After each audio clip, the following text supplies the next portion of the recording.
I remember the moment perfectly. It was the kind of party where laughter filled the air, but underneath it all, something felt off. The kind of party where everyone smiled, but eyes avoided each other, where secrets lingered like smoke you couldn't escape. I should have known then, when my phone vibrated in my pocket for the third time that evening, and I ignored it, a pit forming in my stomach. The first text came earlier that week, short, casual. Running late. Don't wait up. I thought nothing of it. She had been busy, juggling work and social obligations, but there was a subtle edge in her tone.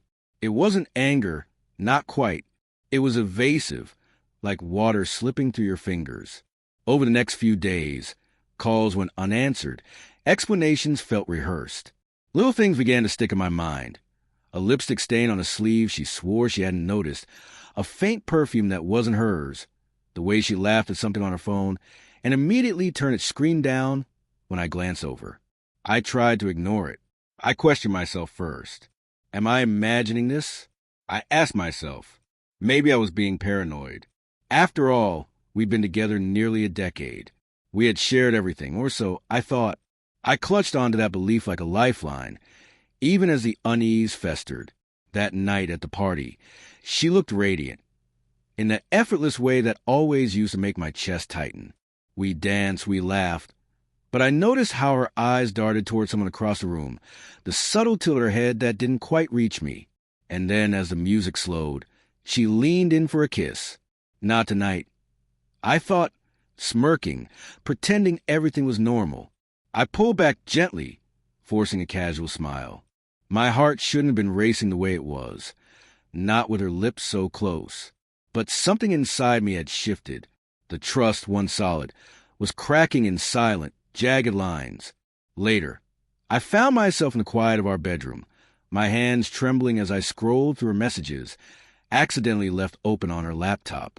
My chest tightened as I read thread after thread of intimate conversations, timestamps overlapping with the very nights she told me she was working late.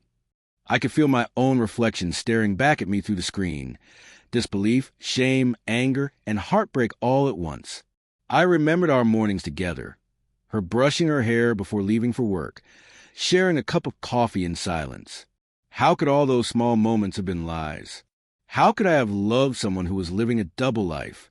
Memories that once warmed me now stung with the sharpness of betrayal. I confronted her the next morning, in the cold gray of our kitchen, sunlight spilling across the floor.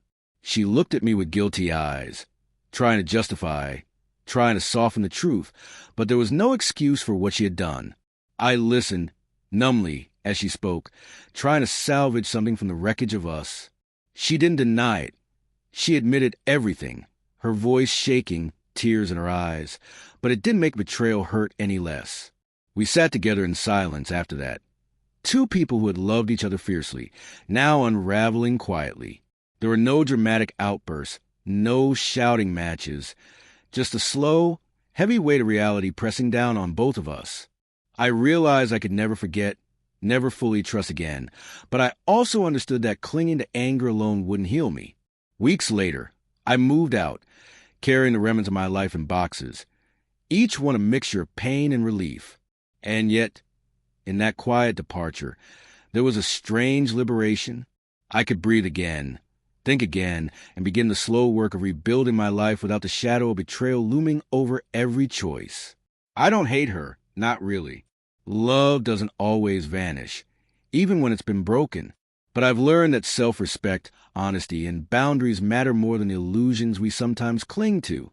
That night at the party, when she leaned in for a kiss, I smirked not out of cruelty, but because I had finally stopped fooling myself. And in that quiet, painful clarity, I found the first glimmer of strength I hadn't known I still had.